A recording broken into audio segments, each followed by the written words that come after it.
Hello. My name is Jill Ciricella, and I'm presenting today with my colleague Roxanne Shirazi. We're both faculty librarians at the Graduate Center of the City University of New York. Roxanne is our dissertation research librarian, and I am the associate librarian for public services and scholarly communication. So today, at long last, Roxanne and I are presenting not just degree seekers, graduate students as scholarly contributors. We were slated to deliver this presentation at the Transforming Libraries for Graduate Students conference at Kennesaw State University in March, but a major snowstorm kept us from attending that conference. However, we really thought and continue to think that the Graduate Center is an interesting case study, and we wanted to find a way to share it with librarians and others who work with theses, dissertations, and graduate students more generally. Before we begin, a little bit of housekeeping. We are recording the webinar and we'll share it with attendees and various listservs afterward. So during the presentation, we'll be monitoring the chat window for technical issues, but we're going to leave all other questions until the end.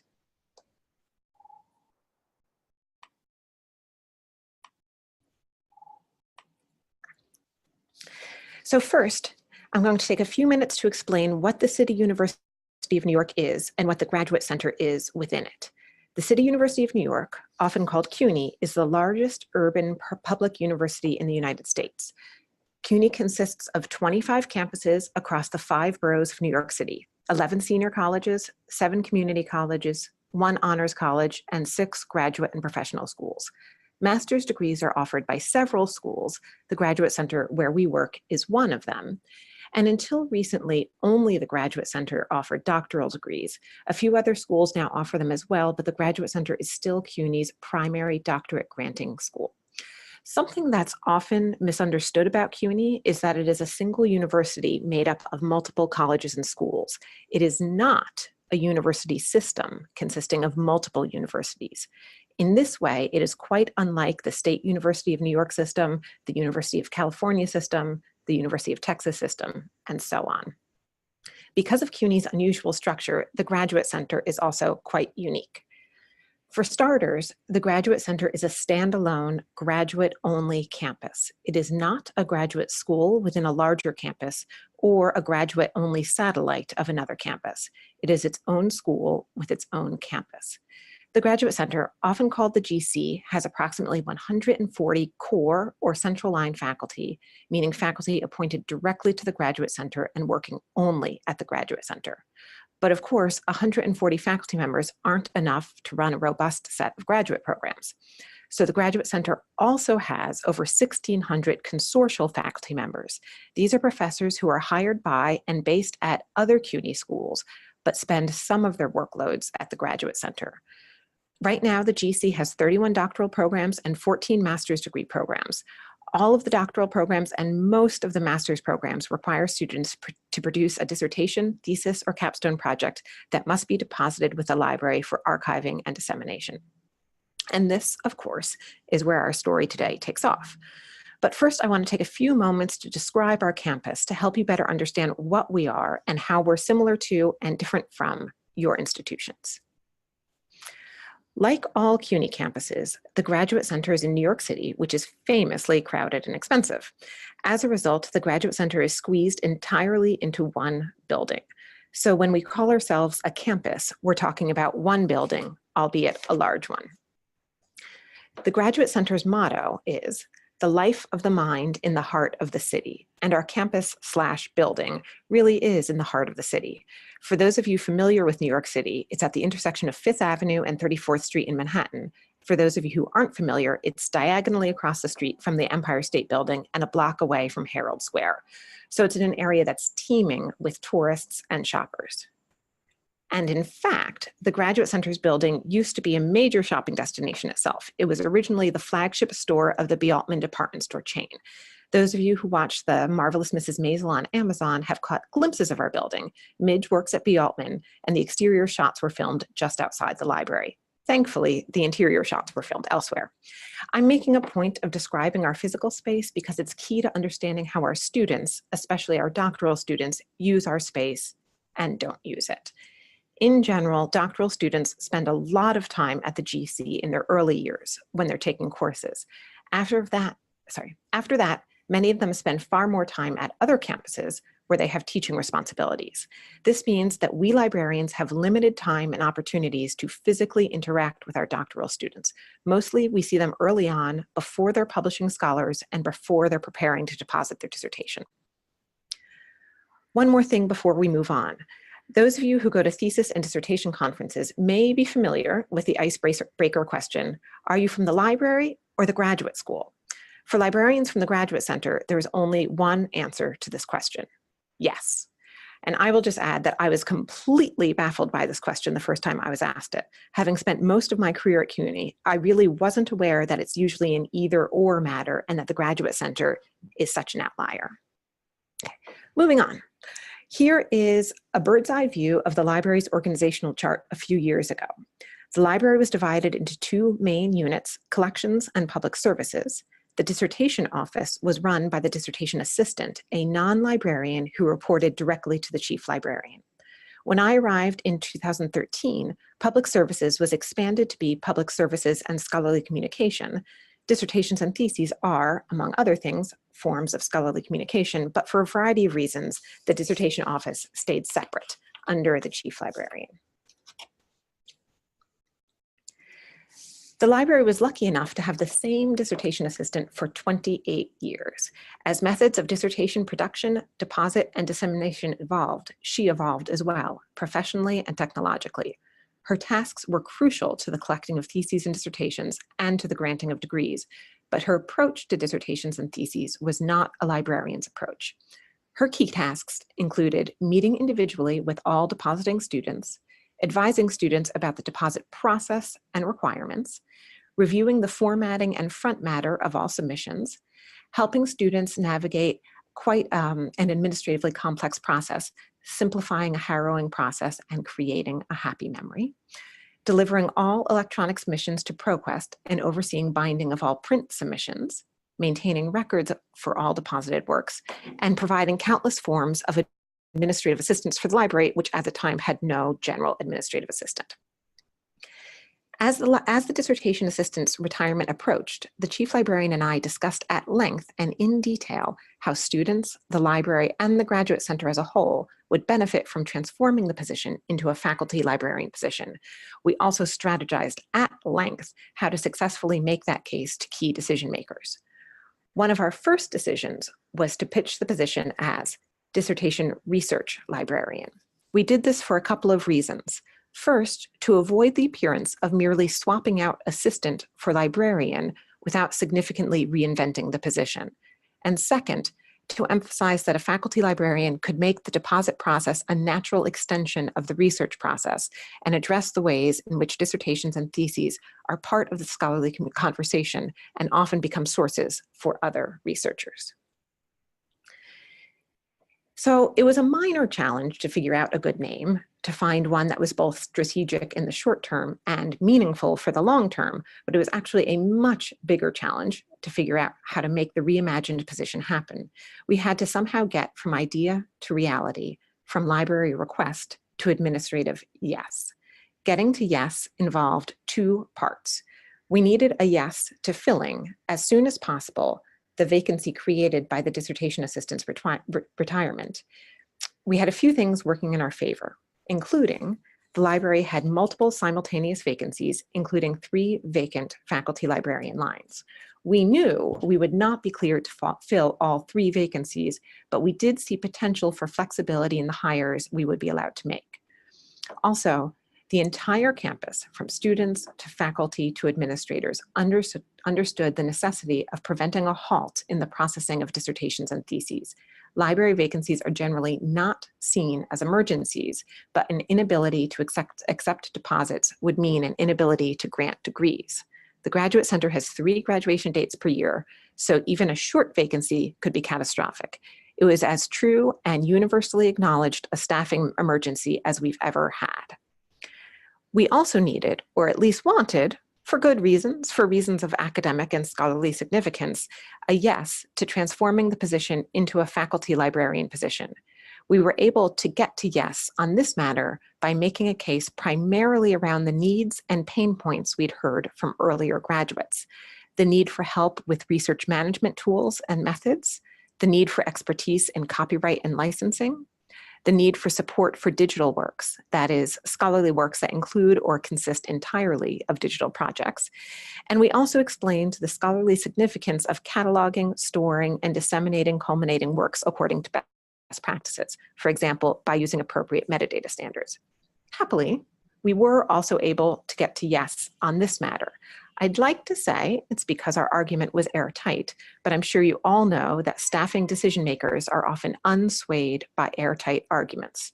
So in all honesty, the approval probably had just as much to do with the winds blowing around the Graduate Center, including the encouragement of scholarly productivity before graduation and a focus on the digital humanities, as with our powers of persuasion. Our chief librarian's strong relationships with department heads and prominent faculty helped too. She was wise to make the case not just to administrators, but also to those faculty. Further, I think she was wise to make the case at the very same time she was making the case for discontinuation of print theses and dissertations, to tie these two proposals together to show how different the new job would be from the old one. The conversations she had helped the library's dissertations and theses needs become part of the swirling winds blowing around the GC. So not surprisingly, elements of the arguments we made also appeared in the job description we proposed. Here is a key passage from that description. The dissertation research librarian will provide responsive, effective, and innovative coordination of the library's collection, archiving, and distribution of dissertations, theses, and capstone projects. The dissertation research librarian also assists students and faculty in adapting to the evolving digital scholarly communication landscape. Also in the job description were some responsibilities that were entirely new to the job description. Determines best practices for ETD submission and approval, provides one-on-one guidance and workshop-based instruction on copyright, fair use, licensing, etc., and tools for research management, citation management tools, file management tools, etc.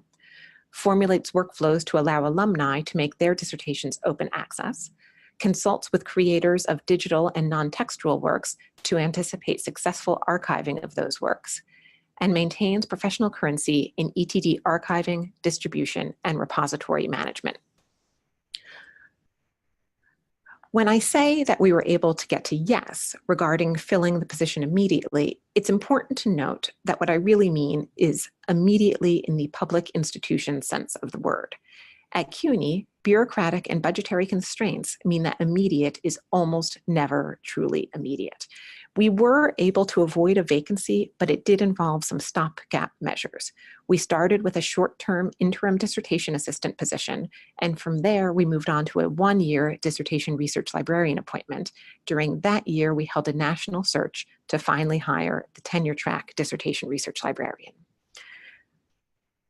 I'm also pleased to report that we changed the reporting structure. When the position changed from dissertation assistant to dissertation research librarian, it switched from reporting directly to the chief librarian to being part of the scholarly communication unit. I believe this relocation serves students well and the library well as well, and I hope that Roxanne feels that it serves her professional needs too. So that's it for me. Now Roxanne is going to take the reins. We're actually each at our own computers, so bear with me for a moment while I hand control over to her. Hello, I'm Roxanne Gerazi, and I am that dissertation research librarian Jill was discussing. I wanted to thank Jill for giving us that institutional context. And really, as she described, I was lucky to be brought in to rethink the deposit procedure just as the library was beginning to administratively build out a scholarly communications unit. And I think that it's important because it really helped me approach what's often an arcane and somewhat ritualistic procedure with a specific lens. Excuse me.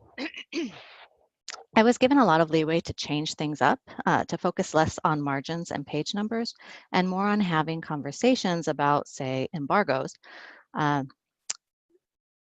So I began the position with a real sense of inquiry into every requirement in place. Why do these manuscripts need a list of figures anyway? I spent a lot of time with style manuals, looked at the history of the dissertation and of graduate education itself.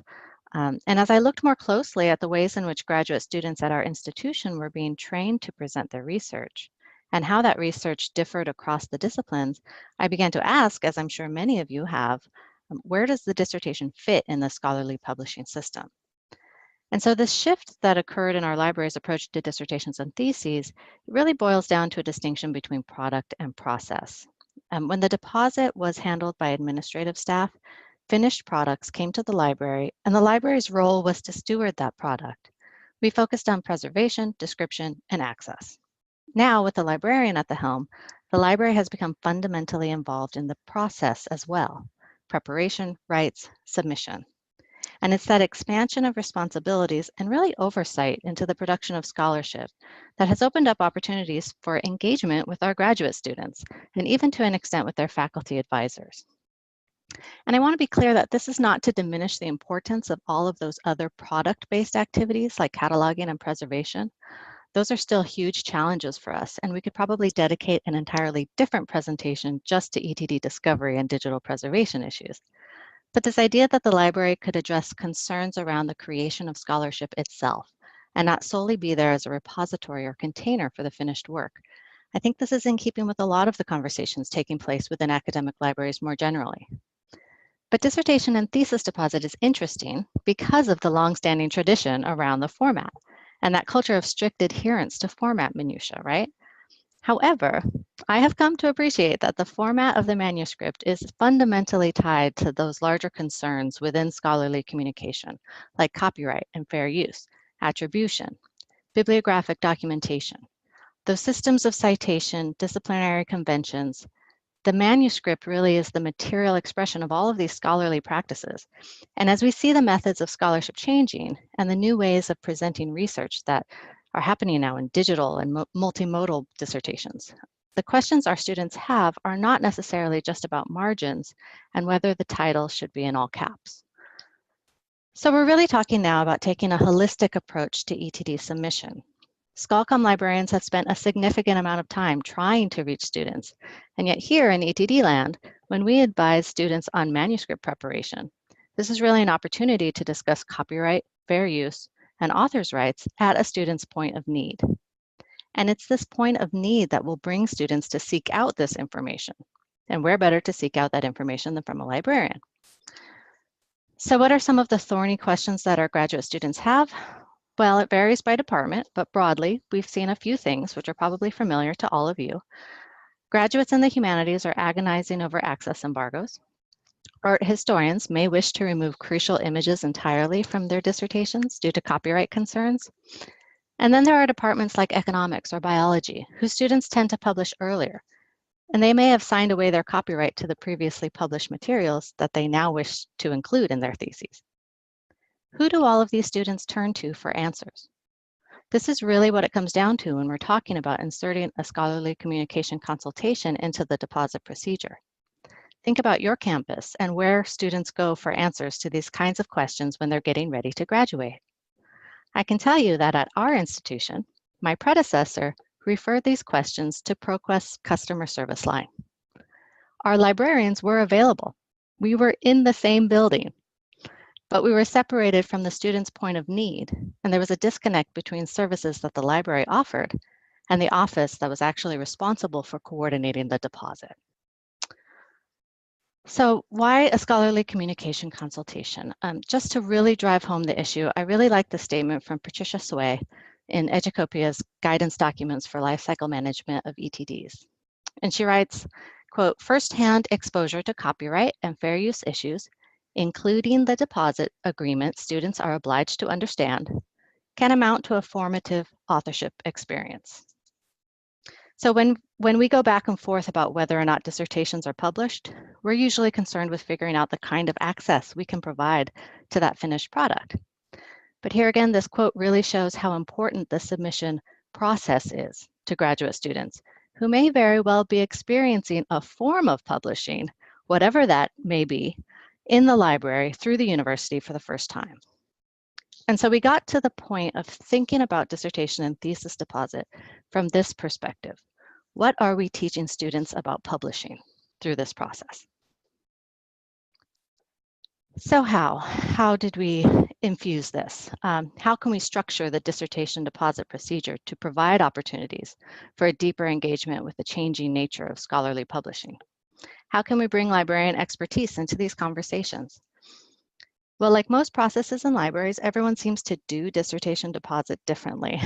So while it's difficult to generalize from our experience in a way that could be readily applied elsewhere, I'm going to go over some of the details of what we've learned as we try to restructure the dissertation deposit experience at our institution. As Jill discussed earlier, it was November 2015 that our library ceased archiving print dissertations, and we've moved to a full online submission procedure. There is no in-person appointment required, and students submit directly to our BPress repository. They also submit to ProQuest using the ETD admin system. So given everything I've just discussed about the rationale behind all those changes and our really lofty goals in addressing ScholComm issues in dissertation deposit, I thought it would be good to start with the difficulties we faced. So here are some of the challenges of the system that we have. The biggest challenge was really just figuring out how to meet students where they were if we just eliminated that requirement for an in-person meeting. There are a lot of reasons why we've done that, mostly to reduce the stress of that experience, but it presents a kind of paradox that we were aiming for more meaningful interactions with students, but we stopped requiring them to have interactions with us, right? We've reduced the frequency. So some solutions we developed were to hold regular and dedicated office hours in the library's dissertation office, so that graduating students could know that during those hours, if they happened to be here, they could drop by as needed. And I think calling them office hours was key to that as well. We scheduled group information sessions, mostly in the evening, so that working and teaching students could come hear the procedure explained in person and have an opportunity to ask questions at the end of the presentation. And they really wanted this. One of the things that I really like about these sessions is that group Q&A that happens at the end. We get students from all different fields, and you never know how talking about one student's problem is going to help surface concerns for other students. And you get a kind of a group dynamic happening there. That's really nice. It's also a good way to broadcast dissertation formats that have never occurred to particular students. So I can ask, has anyone published any of their chapters already?